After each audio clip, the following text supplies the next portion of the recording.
الحمدللہ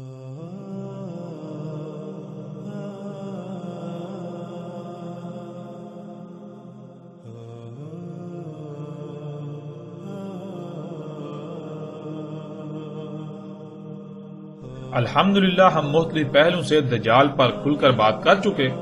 دجال کو کھول کھول کر رکھ دیا، اب کسی کے لیے بھی اس حقیقت کا انکار ممکن نہیں رہا، خواہ وہ کچھ بھی کر لے۔ یہ حقیقت نہیں بدل سکتی کہ دجال انسان کے اپنے ہی ہاتھوں سے خلق کی ہوئی طرح طرح کی غیر معمولی ایجادات ہیں جنہیں وہ اپنے لیے مسیحا سمجھتا ہے، یعنی ان ایجادات کو اپنے لیے فائدہ مند، سہولتیں، آسائشیں اور آسانیاں وغیرہ سمجھتا ہے، انہیں ترقی سمجھتا ہے، لیکن حقیقت یہ نہیں ہے، بلکہ حقیقت اس کے بالکل برعکس ہے، جسے گزشتہ ایک ساتھ میں مختلف پہلوں سے واضح کر دیا گیا کہ یہ مسیحا نہیں بلکہ دجل ہے، یہ دجل عظیم ہے، یہ فساد عظیم ہے، جس کی وجہ سے آج دنیا پر طرح طرح کی تباہیاں مسلط ہو چکی ہیں، جن سے آج کوئی ایک بھی مخلوق محفوظ نہیں رہی اور محفوظ نہیں ہے، اور اسی کی وجہ سے یہی زمین ان قریب وہ جہنم بن جائے گی جس کا وعدہ انسانوں سے کیا گیا۔ ناظرین، اتنا کچھ کھلنے کے باوجود ہم مزید ایسے پہلوؤں پر بھی بات کریں گے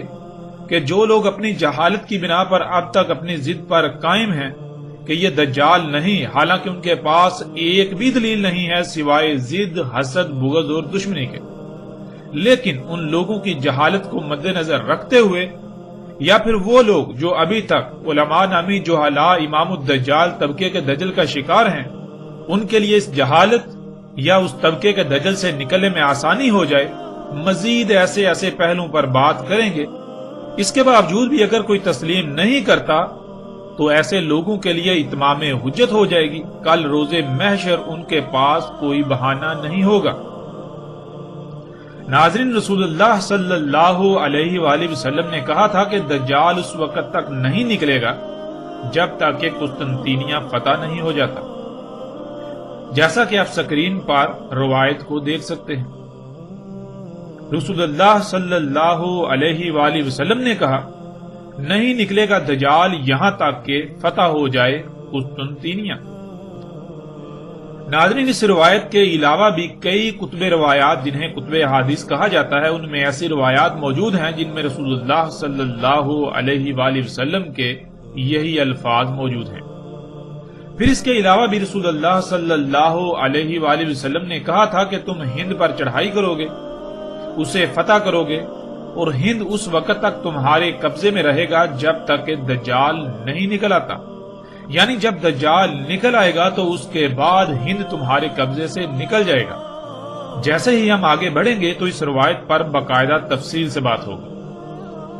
ناظرین، ہم ان دونوں موضوعات پر بات کریں گے تاکہ حق مزید کھل کر واضح ہو جائے۔ اب سوالات یہ پیدا ہوتے ہیں کہ قسطنطینیہ کیا ہے، اور کیا قسطنطینیہ فتح ہو چکا یا پھر قسطنطینیہ نے فتح ہونا ہے؟ اگر تو قسطنطینیہ فتح ہو چکا تو پھر بلا شک و شبہ دجال کا خروج ممکن ہو چکا، اور اگر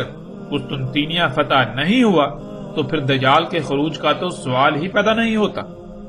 پھر ناظرین، ہند کیا ہے؟ کیا ہند موجودہ بھارت یعنی انڈیا کو کہتے ہیں؟ کیا غزوہ ہند ہو چکا یا پھر مستقبل میں ہونا ہے؟ اگر غزوہ ہند ہو چکا تو کیا ہند فتح کے بعد قبضے میں رہا اور کب تک رہا؟ اور پھر کیا ہند قبضے سے نکل چکا؟ ان تمام سوالات سمیت باقی جتنے بھی ان موضوعات سے متعلق سوالات ہیں، ان سب کے جوابات ہم تفصیل کے ساتھ جانیں گے۔ ان تمام سوالات کے جوابات جاننے کے لیے پہلے ہم بات کرتے ہیں ہند کے موضوع پر۔ غزوہ ہند کے متعلق جو روایات ملتی ہیں، ان تمام روایات کو سامنے رکھتے ہوئے ان کی روشنی میں ہم اس موضوع پر تفصیل سے بات کرتے ہیں۔ سکرین پر اس وقت آپ روایت دیکھ رہے ہیں۔ ابو ہریرہ رضی اللہ تعالیٰ عنہ نے کہا کہ کہا رسول اللہ صلی اللہ علیہ وآلہ وسلم نے، اور یاد کیا ہند کو، پس کہا تمہاری فوج ہند پر چڑھائی کرے گی، اللہ ان پر کھول دے گا، یعنی ہند فتح ہو جائے گا، حتیٰ کہ وہ فوج آئے گی ان کے یعنی ہند کے بادشاہوں کے ساتھ زنجیروں میں جکڑے ہوئے لائے گی، اللہ ان کے ذنوب غفر کر دے گا، پس وہاں سے نکلنے کے وقت وہاں سے نکلیں گے تو شام میں ابن مریم کو پائیں گے۔ کہا ابو ہریرہ رضی اللہ تعالیٰ عنہ نے اگر میں نے اس غزوہ کو پا لیا تو میں اپنا سب کچھ بیچ دوں گا اور اس غزوہ میں شامل ہو جاؤں گا۔ پس جب اللہ نے ہم پر کھول دیا یعنی ہمیں فتح دے دی اور میں واپس پلٹا تو پس میں آزاد ابو ہریرہ ہوں گا،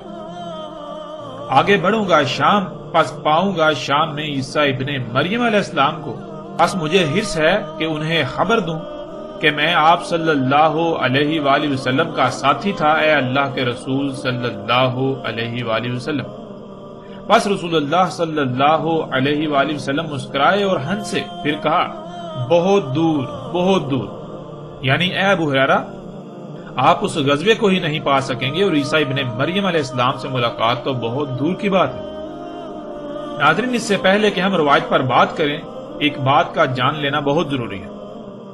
جو ایک ایسا جھوٹ ہے جو نہ صرف اس موضوع سے تعلق رکھتا ہے بلکہ وہ اتنا عام کیا گیا کہ اس جھوٹ نے اس موضوع کی ساری حقیقت کو چھپا کر رکھ دیا۔ وہ لفظ ہے غزوہ،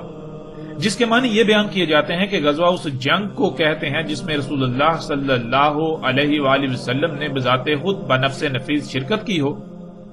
یا پھر جس کی کمانڈ خود رسول اللہ صلی اللہ علیہ وآلہ وسلم نے کی ہو۔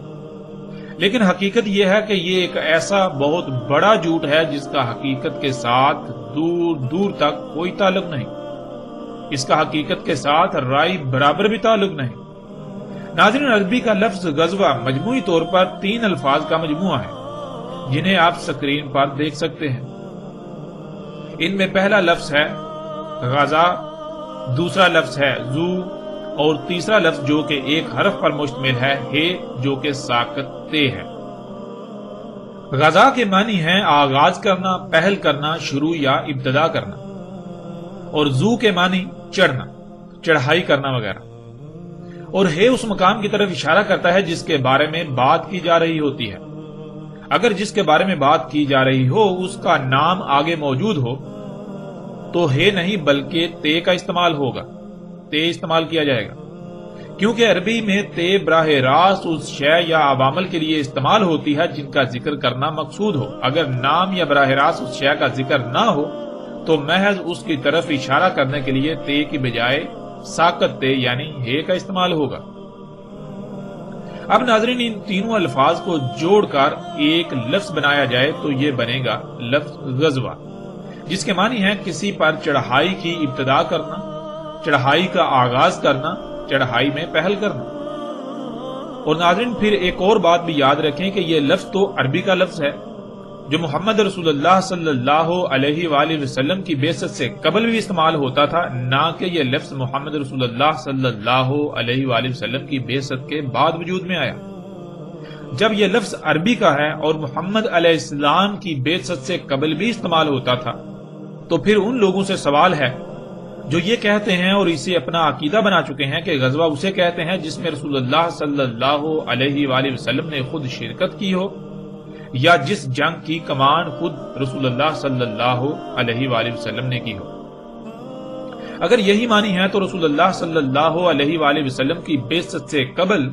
جب یہ لفظ استعمال ہوتا تھا تو وہاں اس کے معنی کیا لیے جائیں گے؟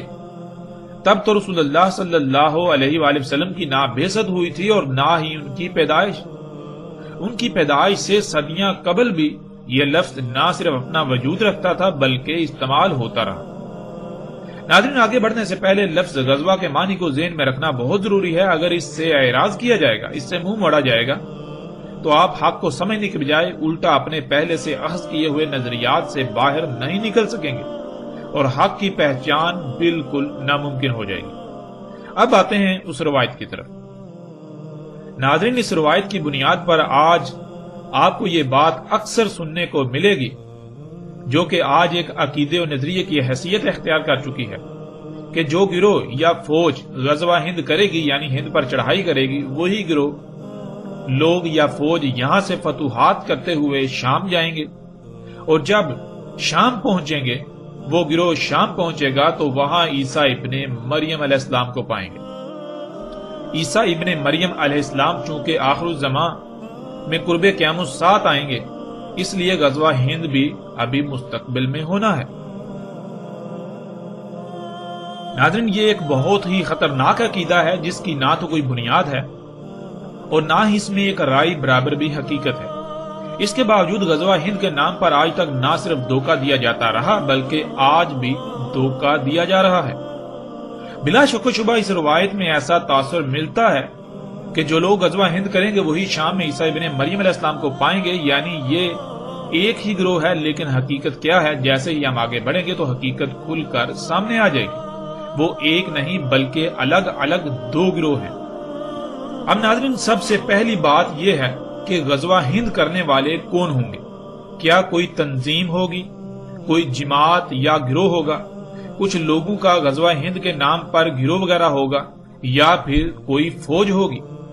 تو اس سوال کا جواب صراحت کے ساتھ اسی روایت میں موجود ہے کہ وہ ایک جیش ہوگی، جیسا کہ سکرین پر آپ ان الفاظ کو دیکھ سکتے ہیں۔ اور جیش عربی میں کہتے ہیں ریاستی فوج کو، یعنی ریاست کی فوج کو۔ مثلا جیسے ریاست پاکستان کی فوج، ریاست سعودی عرب کی فوج، ریاست ایران کی فوج، یا دنیا میں جتنے بھی ممالک یعنی ریاستوں کی افواج ہیں، ریاستی فوج کو عربی میں جیش کہتے ہیں۔ روایت میں رسول اللہ صلی اللہ علیہ وآلہ وسلم کے الفاظ صراحت کے ساتھ موجود ہیں کہ غزوہ ہند کرنے والے لوگ ریاست کی فوج ہوگی، ریاستی فوج۔ ناظرین، اس حقیقت سے ان تمام لوگوں کی حقیقت آشکار ہو جاتی ہے جو کسی بھی ریاست کی فوج نہیں بلکہ مختلف گروہ، تنظیمیں یا جماعتیں وغیرہ ہیں، کہ اگر وہ غزوہ ہند کو اپنی طرف منسوب کرتے ہیں یا وہ غزوہ ہند کے نام پر لوگوں کو اپنی طرف مائل کر رہے ہیں تو وہ نہ صرف اپنے دعوے، اپنی بات میں اعلیٰ درجے کے جھوٹے ہیں بلکہ وہ غزوہ ہند کے نام پر اپنے ذاتی مفاد یا عزائم کی تکمیل کے لیے معصوم ذہنوں سے کھلواڑ کرتے ہیں اور کر رہے ہیں، اور ان معصوم ذہنوں کو اپنے باطل عزائم کے لیے گمراہ کرتے ہوئے استعمال کرتے ہیں۔ اب ناظرین، سوال یہ پیدا ہوتا ہے کہ وہ کس ریاست کی فوج ہوگی؟ آج یہ بات آپ کو کثرت کے ساتھ سننے کو ملے گی کہ غزوہ ہند ریاست پاکستان کی فوج لڑے گی۔ تو ناظرین، اس میں کتنی حقیقت ہے؟ اسے بھی ہم محمد رسول اللہ صلی اللہ علیہ وآلہ وسلم کے اپنے ہی الفاظ سے جان لیتے ہیں کہ محمد علیہ السلام نے کس ریاست کی فوج کا ذکر کیا تھا۔ اس وقت سکرین پر آپ کو روایت نظر آ رہی ہے۔ رسول اللہ صلی اللہ علیہ وآلہ وسلم نے کہا، بیت المقدس میں بادشاہ ہوگا، بھیجے گا ایک فوج ہند کی طرف، پس وہ اسے فتح کر لیں گے، پس روندیں گے ہند کی زمین کو اور پائیں گے اس کے خزانے، پس وہ بادشاہ ان خزانوں کو بیت المقدس کی زیبائش پر استعمال کرے گا، اور اس فوج کے آگے ہوں گے ہند کے بادشاہ بیڑیوں میں جکڑے ہوئے، اور وہ فتح کر لیں گے جو درمیان ہے مشرق و مغرب کے، اور رہیں گے ہند میں دجال کے خروج تک، یعنی ہند کو فتح کرنے کے بعد دجال کے خروج تک ہند ان کے قبضے میں رہے گا، لیکن جب دجال نکل آئے گا تب ہند ان کے قبضے سے نکل جائے گا۔ ناظرین، اس روایت میں رسول اللہ صلی اللہ علیہ وآلہ وسلم نے اس سوال کا جواب بھی بہت ہی صراحت کے ساتھ دے دیا جس کا انکار دنیا کی کوئی طاقت نہیں کر سکتی۔ رسول اللہ صلی اللہ علیہ وآلہ وسلم نے کہا کہ بیت المقدس میں بادشاہ ہوگا جو ہند کی طرف فوج بھیجے گا ہند پر چڑھائی کے لیے، اور بیت المقدس شام میں واقع ہے۔ ناظرین، شام میں کوئی بادشاہ ہوگا جو ہند کی طرف یعنی ہند پر چڑھائی کے لیے فوج بھیجے گا۔ اس سے کئی باتیں کھل کر سامنے آ جاتی ہیں۔ ان میں ایک یہ کہ ناظرین، اگر ریاست پاکستان کی فوج غزوہ ہند کرے گی تو کیا پاکستان شام میں واقع ہے؟ کیا بیت المقدس شام کی بجائے پاکستان میں ہے؟ پھر کیا پاکستان میں بادشاہت قائم ہے؟ کیونکہ جس ریاست کی فوج نے غزوہ ہند کرنا تھا اس ریاست کے بارے میں تو روایت میں صراحت کے ساتھ رسول اللہ صلی اللہ علیہ وآلہ وسلم کے الفاظ موجود ہیں کہ اس ریاست میں بادشاہت قائم ہوگی۔ اور پھر ایسا نہیں کہ رسول اللہ صلی اللہ علیہ وآلہ وسلم کسی ایک خاص گروہ کو مخاطب کر کے بات کر رہے ہیں، بلکہ وہ اپنے اصحاب کے سامنے اپنی امت کو مخاطب کرتے ہوئے بات کر رہے ہیں کہ امت مسلمہ کی ریاست اس وقت بادشاہت میں بدل چکی ہوگی، اور ریاست اسلام کا بادشاہ ہند پر چڑھائی کے لیے فوج بھیجے گا۔ یعنی ایسا بالکل نہیں ہے کہ اسلام کے نام پر کئی ریاستیں وجود میں آ چکی ہوں گی، یعنی کئی ممالک وجود میں آ چکے ہوں گے جن میں جمہوریت نامی نظام قائم ہوگا یا کچھ میں بادشاہت وغیرہ قائم ہوگی اور ان میں سے کسی ریاست کا سربراہ ہند پر چڑھائی کے لیے فوج بھیجے گا، ایسا قطعاً نہیں کہا۔ بلکہ رسول اللہ صلی اللہ علیہ وآلہ وسلم نے اپنے امتیوں کے سامنے پوری امت کو مخاطب کرتے ہوئے کہا تھا کہ بیت المقدس میں بادشاہ ہوگا، یعنی تمہاری ریاست جو اس وقت نبوی ہے، ایک وقت آئے گا جب یہ نبوی طرز کی بجائے بادشاہت میں بدل جائے گی، اور اس وقت اس کا دارالخلافہ شام ہوگا، اور بیت المقدس شام میں ریاست اسلامیہ کا بادشاہ فوج کو ہند پر چڑھائی کے لیے بھیجے گا۔ ناظرین، اب حقیقت آپ کے سامنے ہے۔ پھر یہاں ایک اور سوال ان لوگوں سے بھی ہے جو یہ عقیدہ و نظریہ رکھتے ہیں کہ ہند کو فتح کرنے والا گروہ فتوحات کرتے ہوئے شام پہنچے گا تو وہاں عیسیٰ ابن مریم علیہ السلام کو پائے گا۔ اگر ایسا ہے تو پھر وہ گروہ شام کو کس سے فتح کرے گا؟ کیا اسی بادشاہ سے؟ روایت میں تو صراحت کے ساتھ یہ مذکور ہے، رسول اللہ صلی اللہ علیہ وآلہ وسلم کے یہ الفاظ موجود ہیں کہ شام سے فوج آئے گی ہند پر چڑھائی کرنے کے لیے، یعنی شام پہلے ہی قبضے میں ہوگا، نہ صرف قبضے میں ہوگا بلکہ وہ ریاست کا دارالخلافہ ہوگا، وہ اسلامی ریاست کا دارالخلافہ ہوگا۔ ایسا نہیں ہوگا کہ ہند سے شام کی طرف فوج جائے گی، اس لیے ایسے لوگوں کو بھی اپنی اصلاح کرنے کی ضرورت ہے جو ایسے عقائد و نظریات کے ساتھ جی رہے ہیں کہ وہ ایک ہی گروہ ہوگا جو پہلے ہند فتح کرے گا، پھر فتوحات کرتے ہوئے شام پہنچے گا تو وہاں عیسیٰ ابن مریم علیہ السلام کو پائے گا۔ ایسا قطعاً نہیں ہونے والا، نہ ہوگا اور نہ ہی ہونے والا ہے۔ ناظرین، پیچھے یہ بات ہو چکی کہ ایسا نظریہ پیچھے بیان کردہ روایت کو نہ سمجھنے کی وجہ سے وجود میں آیا، لیکن اس کی حقیقت کیا ہے؟ اب ہم آتے ہیں اس کی طرف کہ کیا وہ ایک ہی گروہ ہوگا جو ہند کو فتح کرے گا اور وہی گروہ فتوحات کرتے ہوئے شام پہنچے گا تو وہاں پر عیسیٰ ابن مریم علیہ السلام کو پائے گا؟ کیونکہ اگر ایک ہی گروہ ہوگا تو بلا شک و شبہ غزوہ ہند مستقبل میں ہوگا، کیونکہ جب ایک ہی گروہ ہوگا، اسی گروہ کی عیسیٰ ابن مریم علیہ السلام سے ملاقات ہوگی تو پھر ظاہر ہے عیسیٰ ابن مریم علیہ السلام تو مستقبل میں قرب قیامت الساعہ آنا ہے، اس لیے پھر غزوہ ہند بھی مستقبل میں ہی ہوگا۔ ناظرین، حقیقت یہ ہے کہ وہ ایک گروہ نہیں بلکہ دو الگ الگ گروہ ہوں گے، اور ایسا کیوں سمجھ لیا گیا کہ وہ ایک ہی گروہ ہوگا؟ اس کی حقیقت پر بھی بات کرتے ہیں، جیسا کہ آپ سکرین پر روایت کو دیکھ سکتے ہیں۔ ابو ہریرہ رضی اللہ تعالیٰ عنہ نے کہا کہ کہا رسول اللہ صلی اللہ علیہ وآلہ وسلم نے اور یاد کیا ہند کو، پس کہا تمہاری فوج ہند پر چڑھائی کرے گی، اللہ ان پر کھول دے گا، یعنی ہند فتح ہو جائے گا، حتیٰ کہ وہ فوج آئے گی ان کے یعنی ہند کے بادشاہوں کے ساتھ، زنجیروں میں جکڑے ہوئے لائے گی انہیں، اللہ ان کے ذنوب غفر کر دے گا، پس وہاں سے نکلنے کے وقت وہاں سے نکلیں گے تو شام میں ابن مریم کو پائیں گے۔ کہا ابو ہریرہ رضی اللہ تعالیٰ عنہ نے اگر میں نے اس غزوہ کو پا لیا تو میں اپنا سب کچھ بیچ دوں گا اور اس غزوہ میں شامل ہو جاؤں گا، پس جب اللہ نے ہم پر کھول دیا یعنی ہمیں فتح دے دی اور میں واپس پلٹا تو پس میں آزاد ابو ہریرہ ہوں گا، آگے بڑھوں گا شام، پس پاؤں گا شام میں عیسیٰ ابن مریم علیہ السلام کو، پس مجھے حس ہے کہ انہیں خبر دوں کہ میں آپ صلی اللہ علیہ وآلہ وسلم کا ساتھی تھا، اے اللہ کے رسول صلی اللہ علیہ وآلہ وسلم، یعنی اے عیسیٰ ابن مریم علیہ السلام۔ پس رسول اللہ صلی اللہ علیہ وآلہ وسلم مسکرائے اور ہنسے، پھر کہا بہت دور بہت دور، یعنی اے ابو ہریرہ آپ اس غزوے کو نہیں پا سکیں گے اور عیسیٰ ابن مریم علیہ السلام سے ملاقات تو بہت دور کی بات ہے۔ ناظرین، اب اس روایت سے بظاہر ایسا لگتا ہے کہ وہ ایک ہی گروہ ہوگا، اسی وجہ سے ابو ہریرہ رضی اللہ تعالیٰ عنہ بھی اس غلط فہمی کا شکار ہو گئے تھے۔ اسی غلط فہمی کا شکار ہوتے ہوئے انہوں نے بھی یہی سمجھا کہ وہ ایک ہی گروہ ہوگا جو ہند پر چڑھائی کرے گا اور وہی گروہ شام میں عیسیٰ ابن مریم کو پائے گا۔ لیکن جب ابو ہریرہ رضی اللہ تعالیٰ عنہ نے اپنی خواہش کا اظہار کیا رسول اللہ صلی اللہ علیہ وآلہ وسلم کے سامنے تو رسول اللہ صلی اللہ علیہ وآلہ وسلم نے کیا جواب دیا، اس سے حقیقت بالکل کھل کر واضح ہو جاتی ہے۔ ابو ہریرہ رضی اللہ تعالیٰ عنہ کے الفاظ کو دیکھیے اور پھر رسول اللہ صلی اللہ علیہ وآلہ وسلم کے جواب۔ کہا ابو ہریرہ رضی اللہ تعالیٰ عنہ نے اگر میں نے اس غزوہ کو پا لیا تو میں اپنا سب کچھ بیچ دوں گا اور اس غزوہ میں شامل ہو جاؤں گا،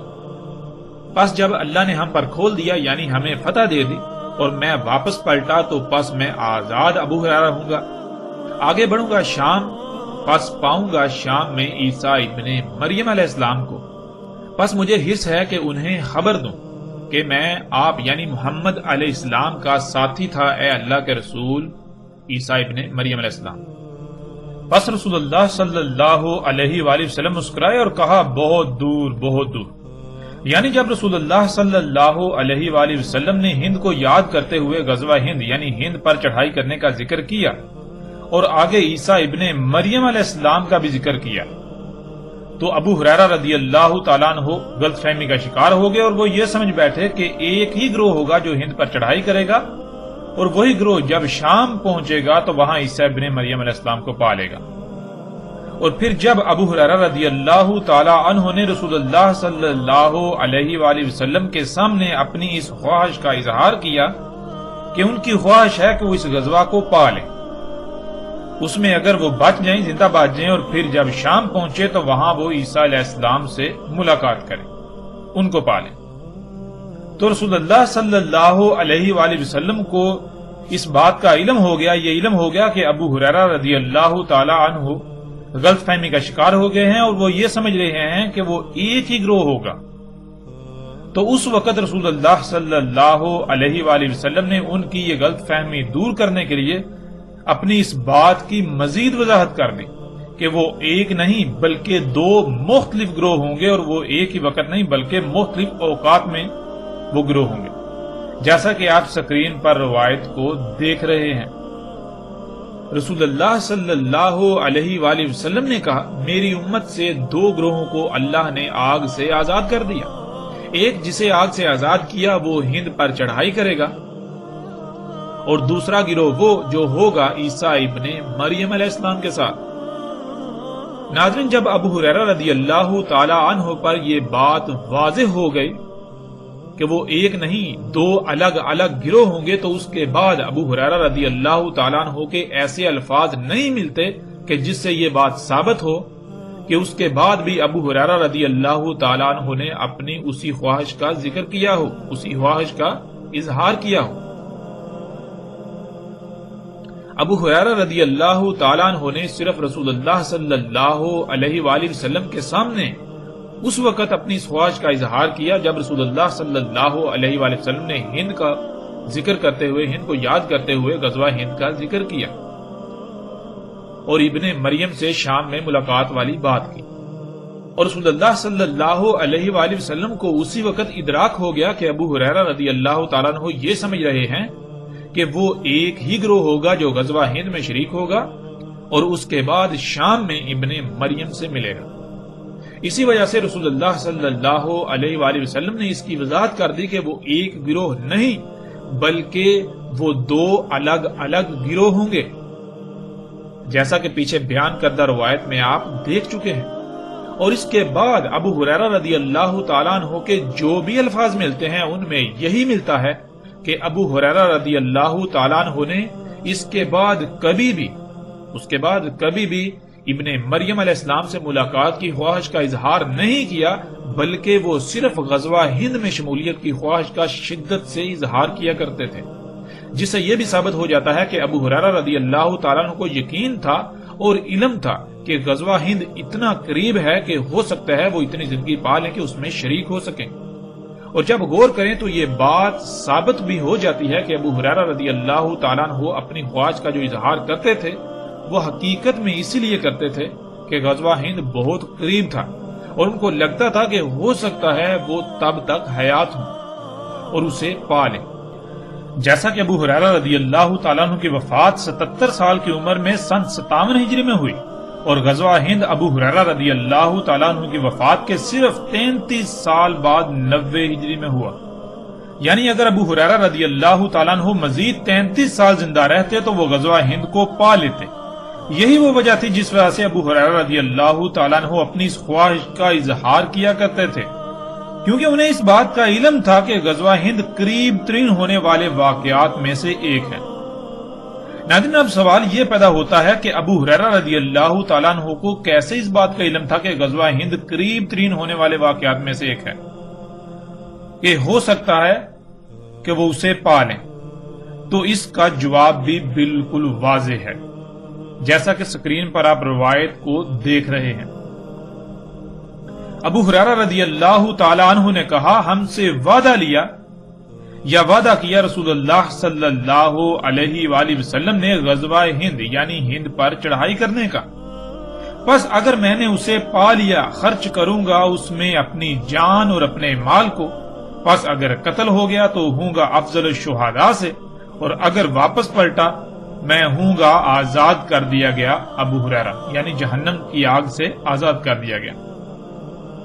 ناظرین، اس روایت میں بالکل صراحت کے ساتھ واضح ہے کہ ابو ہریرہ رضی اللہ تعالیٰ عنہ یہ کہہ رہے ہیں کہ رسول اللہ صلی اللہ علیہ وآلہ وسلم نے ان سے ہند پر چڑھائی کرنے کا وعدہ لیا۔ مطلب یہ کہ رسول اللہ صلی اللہ علیہ وآلہ وسلم اپنے اصحاب کو یہ بتا رہے ہیں کہ ہند پر چڑھائی تمہاری زندگیوں میں ہی ہوگی، تو اس وقت تک تم میں سے جو زندہ رہے تو وہ وعدہ کرے کہ ہند پر چڑھائی کرنے والوں میں شامل ہوگا، شمولیت اختیار کرے گا۔ پھر کئی روایات ایسی ہیں جن میں رسول اللہ صلی اللہ علیہ وآلہ وسلم کے واضح ترین الفاظ موجود ہیں کہ رسول اللہ صلی اللہ علیہ وآلہ وسلم نے کہا تھا کہ آج جو آنکھ کھلی ہے وہ 100 سال تک بند ہو جائے گی۔ یعنی بہت سی روایات میں یہ بات صراحت کے ساتھ ملتی ہے کہ رسول اللہ صلی اللہ علیہ وآلہ وسلم نے کہا تھا کہ میرے اصحاب 100 سال تک زندہ رہیں گے، 100 سال بعد میرے اصحاب میں سے کوئی زندہ نہیں رہے گا، جس سے یہ بات بالکل کھل کر واضح ہو جاتی ہے کہ غزوہ ہند رسول اللہ صلی اللہ علیہ وآلہ وسلم کے بعد 100 سال کے اندر اندر ہونا تھا، اور جب غزوہ ہند 100 سال کے اندر اندر ہونا تھا تو اس وقت رسول اللہ صلی اللہ علیہ وآلہ وسلم کے کئی اصحاب کا زندہ ہونا اور اس میں شرکت کرنا بھی لازم تھا۔ ناظرین، یہ وہ وجہ تھی جس وجہ سے ابو ہریرہ رضی اللہ تعالیٰ عنہ نے غلط فہمی دور ہونے کے بعد کبھی بھی عیسیٰ ابن مریم علیہ السلام سے ملاقات کی خواہش کا اظہار نہیں کیا، بلکہ الٹا اس کے برعکس غزوہ ہند میں شمولیت کا شدت سے اظہار کیا کرتے تھے، اس لیے کہ انہیں اس بات کا یقین تھا کہ غزوہ ہند 100 سال کے اندر اندر ہونا ہے، ہو سکتا ہے وہ اتنی عمر پا لیں، اگر اتنی عمر پا لیں تو وہ اس میں ہر صورت شامل ہوں گے اور اپنا مال اپنی جان سب کچھ وہ اس میں خرچ کر دیں گے۔ ناظرین، اب اگر دیکھا جائے تو رسول اللہ صلی اللہ علیہ وآلہ وسلم نے ایک نہیں کئی مواقع پر یہ بات کہی کہ میرے اصحاب 100 سال تک زندہ رہیں گے، تو کیا ابو ہریرہ رضی اللہ تعالیٰ عنہ کو اس بات کا علم نہیں تھا کہ وہ پیچھے جو عمر پا چکے اس کے علاوہ وہ اگر زندہ رہتے ہیں تو زیادہ سے زیادہ 100 سال؟ جب انہیں اس بات کا علم تھا اور پھر غزوہ ہند اگر آخر الزمان میں جا کر ہونا تھا، قرب قیامت ساعت کے قریب ہونا تھا، تو پھر وہ کیسے اپنی اس خواہش کا اظہار کر سکتے ہیں؟ جبکہ انہیں اس بات کا علم ہے کہ وہ زیادہ سے زیادہ 100 سال زندہ رہ سکتے ہیں، لیکن غزوہ ہند تو 100 سال بعد یعنی کہ صدیوں بعد جا کے ہوگا۔ جب انہیں اس بات کا علم تھا تو پھر اس کے باوجود وہ کیوں شدت سے اپنی اس خواہش کا اظہار کیا کرتے تھے؟ یہ بات بالکل واضح ہے، اس لیے کہ انہیں اس بات کا علم تھا کہ غزوہ ہند 100 سال کے اندر اندر ہونا ہے، نہ کہ اس کے بعد۔ اور رسول اللہ صلی اللہ علیہ وآلہ وسلم کی وفات کے بعد جب کبھی بھی ابو ہریرہ رضی اللہ تعالیٰ عنہ نے اپنی اس خواہش کا اظہار کیا تو اس میں کبھی بھی عیسیٰ ابن مریم علیہ السلام سے ملاقات کی خواہش کا اظہار نہیں کیا، بلکہ انہوں نے صرف اور صرف غزوہ ہند میں شمولیت کے خواہش کا اظہار کیا، جیسا کہ آپ ان روایات میں دیکھ سکتے ہیں۔ رسول اللہ صلی اللہ علیہ وآلہ وسلم نے کہا، میری امت سے 2 گروہوں کو اللہ نے آگ سے آزاد کر دیا، ایک جسے آگ سے آزاد کیا وہ ہند پر چڑھائی کرے گا، اور دوسرا گروہ وہ جو ہوگا عیسیٰ ابن مریم علیہ السلام کے ساتھ۔ ابو ہریرہ رضی اللہ تعالیٰ عنہ نے کہا، ہم سے وعدہ کیا یا ہم سے وعدہ لیا رسول اللہ صلی اللہ علیہ وآلہ وسلم نے غزوہ ہند کا یعنی ہند پر چڑھائی کا، پس اگر میں نے اسے پا لیا خرچ کر دوں گا اس میں اپنی جان اور اپنے مال کو، پس اگر قتل ہو گیا تو ہوں گا افضل الشہداء سے، اور اگر واپس پلٹا پس میں ہوں گا آزاد کر دیا گیا ابو ہریرہ یعنی جہنم کی آگ سے آزاد کر دیا گیا۔ ابو ہریرہ رضی اللہ تعالیٰ عنہ نے کہا، مجھے بتایا ایک واقعہ میرے دوست نے جس کی ہر بات سچی ہوتی ہے اللہ کے رسول صلی اللہ علیہ وآلہ وسلم نے۔ کہ انہوں نے کہا ہوگا اس امت میں بیس کیا جائے گا سندھ اور ہند کی طرف، یعنی لشکر کو فوج کو بھیجا جائے گا سندھ اور ہند کی طرف، پس اگر میں نے اسے پا لیا پس میں شہید ہو گیا، پس وہی ہوا یعنی جو رسول اللہ صلی اللہ علیہ وسلم نے کہا افضل الشہداء سے، اور اگر میں واپس پلٹا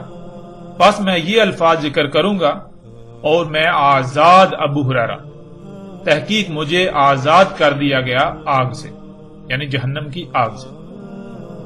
ناظرین اب فیصلہ آپ خود کر سکتے ہیں کہ آیا وہ ایک ہی گروہ ہوگا یا پھر وہ دو الگ الگ گروہ ہوں گے۔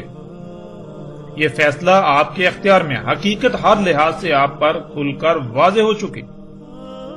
یہ بات کھل کر ہر لحاظ سے واضح ہو چکی کہ وہ ایک نہیں بلکہ دو الگ الگ گروہ ہوں گے اور دو مختلف اوقات میں۔ ان میں سے ایک ریاست کی فوج ہوگی اور دوسرا وہ گروہ ہوگا، وہ لوگ ہوں گے جو عیسیٰ ابن مریم علیہ السلام کو پہچان کر ان کا ساتھ دیں گے، ان کے ساتھی ہوں گے۔ جب اس بات کی وضاحت ہو گئی تو ابو ہریرہ رضی اللہ تعالیٰ عنہ پر بھی یہ حقیقت واضح ہو گئی۔ اسی وجہ سے اس کے بعد ابو ہریرہ رضی اللہ تعالیٰ عنہ نے عیسیٰ علیہ السلام سے ملاقات کی خواہش کا اظہار نہیں کیا، بلکہ وہ صرف غزوہ ہند میں شرکت کی خواہش کا شدت سے اظہار کیا کرتے تھے، جیسا کہ آپ ان روایات میں دیکھ چکے ہیں، جس سے یہ بات بالکل صراحت کے ساتھ واضح ہو جاتی ہے کہ غزوہ ہند بہت ہی قریب ہونے والے مارکوں میں سے ایک تھا، یعنی ابو ہریرہ رضی اللہ تعالیٰ عنہ کو یہ یقین تھا کہ غزوہ ہند 100 سال کے اندر اندر ہونا ہے۔ اگر وہ اس وقت تک زندہ رہے، انہوں نے اس غزوے کو پا لیا تو وہ اس میں شرکت کریں گے، اپنا سارا مال اس میں خرچ کر دیں گے، اپنی جان تک اس میں خرچ کر دیں گے، لیکن وہ اسے نہ پا سکے کیونکہ وہ اس سے پہلے ہی وفات پا گئے۔ اب ناظرین جیسے رسول اللہ صلی اللہ علیہ وآلہ وسلم نے کہا تھا بالکل ویسا ہی ہوا۔ رسول اللہ صلی اللہ علیہ وآلہ وسلم نے کہا تھا کہ خلافت علی منہاج النبوہ یعنی نبوت کی طرز پر خلافت رہے گی، یعنی جو نائبیت ہے وہ رہے گی 30 سال۔ مطلب یہ کہ جو ریاست میں قائم کر کے جا رہا ہوں یہ ہے نبوی ریاست، اور میرے بعد یہ ریاست نبوی طرز پر رہے گی 30 سال۔ اس کے بعد خلافت بادشاہت میں بدل جائے گی، یعنی جیسا نظام ریاست رسول اللہ صلی اللہ علیہ وآلہ وسلم وضع کر کے گئے تھے ویسا صرف 30 سال تک چلے گا، اس کے بعد اس کے برعکس بادشاہت قائم ہو جائے گی۔ خلافت علی منہاج النبوہ میں ریاست کے سربراہ کے لیے مشاورت کا حکم ہے کہ خلیفہ مومنوں کی مشاورت سے آنا چاہیے، یعنی جو ریاست کا سربراہ ہے وہ مومنوں کی مشاورت سے آنا چاہیے، اور اس کے برعکس بادشاہت کہتے ہیں نسل در نسل اقتدار کے منتقل ہونے کو، اور بالکل یہی ہوا۔ 30 سال تک خلافت علی منہاج النبوہ رہی اور اس کے بعد معاویہ بن سفیان نے اسے بادشاہت میں بدل دیا۔ یوں خلافت بنو امیہ کے خاندان میں بادشاہت کی صورت اختیار کر گئی۔ معاویہ بن سفیان نے اپنے آخری ایام میں اپنے بیٹے یزید بن معاویہ کو اقتدار منتقل کر دیا، یزید بن معاویہ کے بعد اس کے بیٹے، اور اسی طرح یہ بادشاہت چلتی رہی۔ اسی دوران نہ صرف ریاست اسلامیہ کا دارالخلافہ شام تھا بلکہ ایک ایسا بادشاہ آیا جس کا نام عبد الملک بن مروان تھا۔ شام میں موجود بادشاہ عبد الملک بن مروان نے ریاستی فوج کو سندھ اور ہند پر چڑھائی کے لیے بھیجا، اور حیران کن طور پر اس وقت سندھ اور ہند میں بھی بادشاہتیں قائم تھیں۔ اس فوج نے نہ صرف سندھ اور ہند کو فتح کیا بلکہ اس کے بادشاہوں کو، اس کے امراء کو بیڑیوں میں جکڑ کر شام میں موجود بادشاہ کے سامنے پیش کیا، یعنی بالکل ویسا ہی ہوا، وہی ہوا جس کا ذکر محمد رسول اللہ صلی اللہ علیہ وآلہ وسلم نے کیا تھا۔ اور پھر کئی صدیاں تک ہند انہی کے قبضے میں رہا، یہاں تک کہ دجال کا خروج نہیں ہو گیا۔ ناظرین آپ یہ جان کر چونک جائیں گے کہ جسے آج آپ صنعتی انقلاب کا نام دیتے ہیں، جسے صنعتی انقلاب کا نام دیا جاتا ہے، صنعتی انقلاب جو کہ دجال ہے، ہم پیچھے ہر لحاظ سے، ہر پہلو سے واضح کر چکے گزشتہ ایک ساتھ میں۔ اس کی ابتدا برطانیہ سے ہوئی۔ دجال کے خروج کے بعد برطانیہ ہی وہ واحد ملک تھا جس نے ہند کو مسلمانوں سے ان کے ہند پر کئی صدیوں کے قبضے کے بعد چھین لیا۔ یوں ہند مسلمانوں کے قبضے سے نکل گیا۔ اب ناظرین، جب رسول اللہ صلی اللہ علیہ وآلہ وسلم نے بالکل صراحت کے ساتھ یہ کہا تھا کہ ہند اس وقت تک تمہارے قبضے میں رہے گا جب تک کہ دجال نہیں نکل آتا، جب دجال نکل آئے گا تو ہند تمہارے قبضے سے نکل جائے گا، تو پھر یہ کیسے ہو سکتا ہے کہ ہند کو قبضے سے نکلے ہوئے بھی صدی سے زائد کا عرصہ گزر چکا، یہاں تک کہ اب تو ہند کا وجود تک بھی مٹ چکا اور دجال ابھی تک نکلا ہی نہیں؟ یہ کیسے ہو سکتا ہے؟ کیا نعوذ باللہ محمد اللہ کے رسول جھوٹے تھے؟ کیا انہوں نے جھوٹ کہا تھا؟ کیا انہوں نے جھوٹ کہا تھا کہ ان کی بات پوری نہ ہوئی؟ کیونکہ جب ہند کو قبضے سے نکلے ہوئے بھی ایک صدی سے زائد کا عرصہ گزر چکا تو پھر دجال کیوں نہ نکلا؟ رسول اللہ صلی اللہ علیہ وآلہ وسلم کے الفاظ کے مطابق تو دجال ہند کے قبضے سے نکلنے سے پہلے نکلنا تھا، دجال کا خروج ہند قبضے سے نکلنے سے پہلے ہونا تھا۔ ہند قبضے سے نکلے صدی سے زائد عرصہ گزر چکا، لیکن سب کے سب خود کو مومن و مسلم کہلوانے والے آج بھی دجال کے انتظار میں ہیں۔ آخر ایسا کیوں؟ پھر ناظرین، یہاں قادیانی لوگوں کو بھی غور و فکر کی ضرورت ہے کہ عیسیٰ ابن مریم علیہ السلام نے دجال کے خاتمے کے وقت آنا تھا، نہ کہ دجال کے اوائل میں۔ یعنی عیسیٰ ابن مریم علیہ السلام کی موجودگی میں دجال کا خاتمہ ہونا تھا، نہ کہ عیسیٰ ابن مریم علیہ السلام کے گزر جانے کے بعد بھی دجال دنیا میں دندناتا پھرتا۔ عیسیٰ ابن مریم علیہ السلام کے بعد صرف 7 کا قیام ہونا تھا، یعنی دنیا میں ایک عظیم زلزلے سے تمام انسانوں کا خاتمہ، یا پھر عیسیٰ ابن مریم علیہ السلام چونکہ اللہ کے رسول ہوں گے، اور قرآن میں اللہ سبحانہ تعالیٰ بالکل واضح کہتے ہیں کہ اللہ سبحانہ تعالیٰ اس وقت تک کسی قوم کو عذاب نہیں دیتا،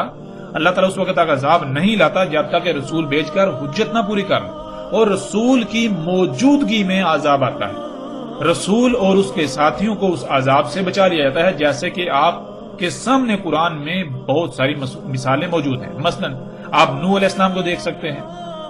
آپ صالح علیہ السلام کو دیکھ سکتے ہیں، آپ ابراہیم علیہ السلام کو دیکھ سکتے ہیں، آپ لوط علیہ السلام کو دیکھ سکتے ہیں،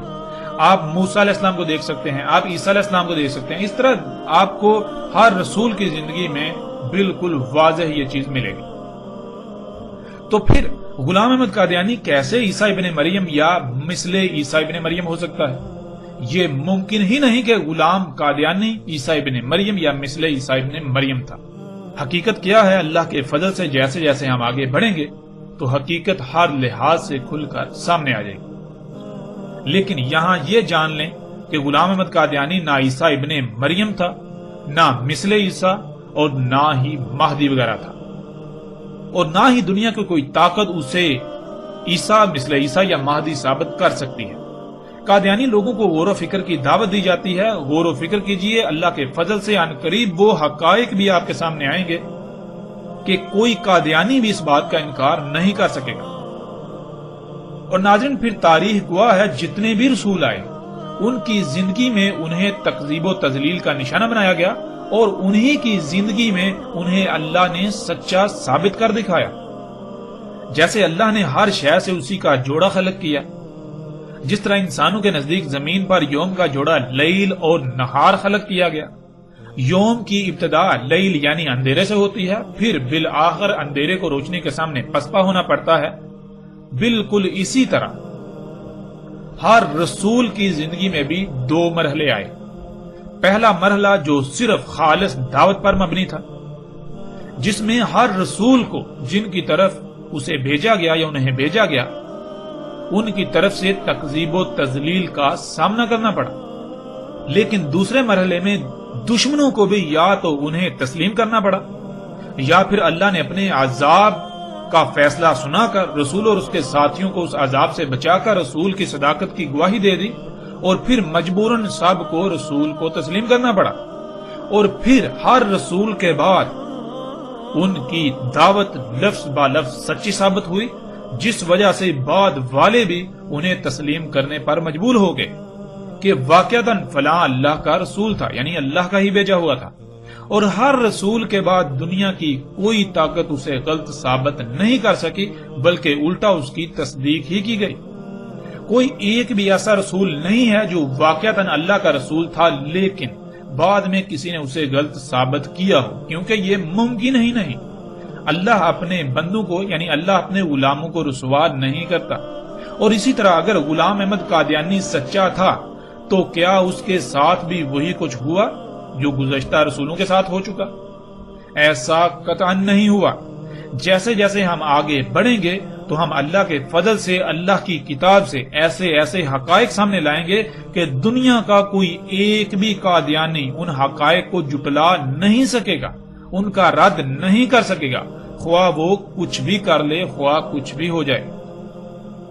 اور پھر اگر غلام احمد قادیانی اللہ کا رسول تھا تو پھر اسے بھی کوئی جھوٹا ثابت نہیں کر سکتا، لیکن اگر ایسا ہو جاتا ہے تو غلام احمد قادیانی اللہ کا رسول نہیں بلکہ کذاب ثابت ہوگا، جو کہ وہ تھا۔ اور اللہ کے فضل سے ان قریب حقیقت آپ خود جان لیں گے جسے دنیا کا کوئی ایک بھی قادیانی غلط ثابت نہیں کر سکے گا اور نہ ہی اس حقیقت کا رد کر سکے گا، کیونکہ جس کا رد ہو سکے وہ حق ہی کہاں ہوا؟ حق تو ہوتا ہی وہ ہے جس کا کوئی رد ہی نہ ہو۔ ناظرین، ہم ایک بار پھر ان لوگوں کو مخاطب کرتے ہوئے یہ بات واضح کر رہے ہیں جو یہ کہتے ہیں کہ غزوہ ہند ابھی مستقبل میں ہونا ہے، اور وہ لوگ غزوہ ہند کے دعوے دار ہیں، یا وہ جو یہ دعوے کرتے ہیں کہ غزوہ ہند پاکستانی فوج لڑے گی۔ یہ نہ صرف بہت بڑا جھوٹ ہے بلکہ یہ ایک ایسا دھوکہ ہے جو کہ دجل عظیم ہے، کیونکہ آپ اس روایت میں دیکھ سکتے ہیں جب ابو ہریرہ رضی اللہ تعالیٰ عنہ نے غزوہ ہند کا ذکر کیا تو کیا کہا؟ ابو ہریرہ رضی اللہ تعالیٰ عنہ نے کہا، مجھے بتایا ایک واقعہ میرے دوست نے جس کی ہر بات سچی ہوتی ہے، اللہ کے رسول صلی اللہ علیہ وآلہ وسلم نے۔ انہوں نے کہا، ہوگا اس امت میں، یعنی غزوہ ہند اس امت میں ہوگا، بیس کیا جائے گا سندھ اور ہند کی طرف، یعنی سندھ اور ہند کی طرف لشکر بھیجا جائے گا، فوج بھیجی جائے گی۔ پس اگر میں نے پا لیا اسے، پس میں شہید ہو گیا، پس وہی ہوا، یعنی جو رسول اللہ صلی اللہ علیہ وآلہ وسلم نے کہا تھا کہ میں افضل الشہداء میں سے ہوں گا۔ اور اگر میں واپس پلٹا پس میں یہ الفاظ ذکر کروں گا، اور میں آزاد ابو ہریرہ، تحقیق مجھے آزاد کر دیا گیا آگ سے۔ ناظرین، پہلی بات تو یہ کہ غزوہ ہند ریاستی فوج نے کرنا تھا، اور جب غزوہ ہند ہونا تھا تو اس وقت ایک ہی اسلامی ریاست نے ہونا تھا۔ اس ریاست کا دارالخلافہ شام ہونا تھا، اور اس وقت اسلامی ریاست میں بادشاہت ہونا تھی۔ بیت المقدس شام میں موجود ریاست اسلامیہ کے سربراہ یعنی بادشاہ نے ریاستی فوج کو سندھ اور ہند پر چڑھائی کے لیے بھیجنا تھا۔ پھر اس وقت سندھ اور ہند میں بھی بادشاہتیں ہونا تھی۔ سندھ اور ہند کے بادشاہوں کو اس فوج نے بیڑیوں میں جکڑ کر بیت المقدس شام میں بادشاہ کے سامنے پیش کرنا تھا۔ اور سب سے بڑی بات یہ، اس غزوہ کا محمد رسول اللہ صلی اللہ علیہ وآلہ وسلم کے بعد 100 سال کے اندر اندر ہونا تھا۔ بالکل 100% یہ ماضی میں ہو چکا، جیسے رسول اللہ صلی اللہ علیہ وآلہ وسلم نے کہا، بالکل عین اسی طرح ہوا، عین اسی طرح یہ ہو چکا۔ ناظرین، جو لوگ غزوہ ہند پاکستان سے کروانے کے دعوے دار ہیں وہ جان بوجھ کر یہ باتیں چھپا دیتے ہیں کہ غزوہ ہند کرنے والی فوج نے ہند پر چڑھائی کرنے سے پہلے سندھ پر چڑھائی کرنا تھی۔ اس فوج نے سندھ اور ہند کے باہر عرب سے آنا تھا، اور پاکستان تو بذات خود ماضی کے سندھ اور ہند کے علاقوں پر مشتمل ریاست ہے۔ آج تک یہ عام عوام کو اتنے عظیم دھوکے میں مبتلا کر کے اپنے ذاتی مفاد اور اپنے خود ذاتہ عزائم پورے کرنے کی غرض سے محمد رسول اللہ صلی اللہ علیہ وآلہ وسلم کی ذات پر جھوٹ باندھتے رہے، بہتان عظیم باندھتے رہے، لیکن انہیں بالکل بھی شرم نہ آئی، انہیں بالکل بھی احساس نہ ہوا کہ یہ کتنا بڑا جرم کر رہے ہیں۔ محمد رسول اللہ صلی اللہ علیہ وآلہ وسلم نے اپنی طرف جھوٹ منسوب کرنے والوں کو سخت ترین عذاب کی بشارت سنائی تھی، لیکن ان لوگوں کو اس کی پرواہ کیوں کر ہوگی؟ کیونکہ ان کی حقیقت تو آپ پر پہلے ہی گزشتہ ایک ساتھ میں بالکل واضح ہو چکی، کھل چکی کہ یہ لوگ امام الدجال ہیں، وہ لوگ جنہوں نے آج تک دجال پر پردہ ڈالے رکھا۔ یہ لوگ دجال کے لیے ڈھال بنے رہے اور دجال کو انسانوں کے لیے مسیحا بنا کر پیش کرتے رہے۔ اور پھر ناظرین، ان تمام کے تمام لوگوں کو بھی سوچنا چاہیے اس سے پہلے کہ دیر ہو جائے، وقت ہاتھ سے نکل جائے، جو غزوہ ہند کے نام پر مختلف دھوکہ بازوں کے چنگل میں پھنسے ہوئے ہیں، جو ان کے دجل کا شکار ہو کر ان کے مذموم مقاصد کو پروان چڑھانے میں اعلی کار بن رہے ہیں، جان لو ہر لحاظ سے حق تم پر واضح ہو چکا۔ آج تم حق سے اعراض تو کر سکتے ہو، لیکن کل کو تمہارے پاس کوئی عذر نہ ہوگا۔ آج وقت ہے، فیصلہ تمہارے اپنے ہاتھ میں ہے۔ اپنی آنکھیں کھولو اس سے پہلے کہ وہ وقت آ جائے جب سوائے پچھتاوے کے کچھ نہ رہے۔ اور پھر یہ بھی جان لیں کہ رسول اللہ صلی اللہ علیہ وآلہ وسلم نے جس وقت کہا تھا، اس وقت ہند مشرکین کے قبضے میں تھا، اور اس وقت ہند اپنا وجود رکھتا تھا۔ اب جب کہ رسول اللہ صلی اللہ علیہ وسلم یہ کہہ رہے ہیں کہ تم ہند پر چڑھائی کرو گے، تو پھر یہ ذہن میں رکھیں کہ جب بھی ہند پر چڑھائی ہوگی، یعنی کہ جب پہلی بار جب ہند پر یعنی کہ جب ریاست اسلام